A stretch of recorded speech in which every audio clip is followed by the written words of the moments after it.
બોલો પોલીસ ચોકીમાં ચોરી કરી યુવકોએ વિડીયો બનાવ્યો। લીમખેડા આઉટપોસ્ટ પોલીસ ચોકીમાં 3 જેટલા યુવકોએ પોલીસ કોન્સ્ટેબલના પાકેટમાંથી 2600 રૂપિયાની ચોરી કરી ત્રણેય યુવકોએ રીલ બનાવી।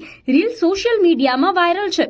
ત્રણેય યુવકોએ આઉટપોસ્ટના લોકઅપમાં અંદર ઘૂસી રીલ બનાવી હતી। આઉટપોસ્ટના કોન્સ્ટેબલ ચોકીને લોક કરી તપાસના કામે લીમખેડા ગયા હતા। તે દરમિયાન આ ઘટના બની હતી। કોન્સ્ટેબલ પોતાનું પાકેટ આઉટપોસ્ટમાં જ ભૂલી ગયા હતા।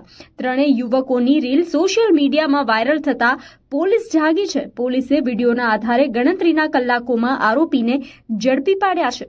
માંડવીવા રૂપીમાં 3 જેટલા ઈસમોએ ગુનાહિત અપ્રવેશ કરી પોતાની 2 ઈસમોએ પોતાની રીલ બનાવી અને ટેબલના ડ્રોરમાં પડેલ ઇન્ચાર્જ સંજયભાઈ મોતીભાઈના પાકીટ તેમજ તેમાં પડેલ આશરે 2600 રૂપિયા જેટલાની ચોરી કરી તેઓ તેમની રીલ બનાવી નીકળી ગયેલ।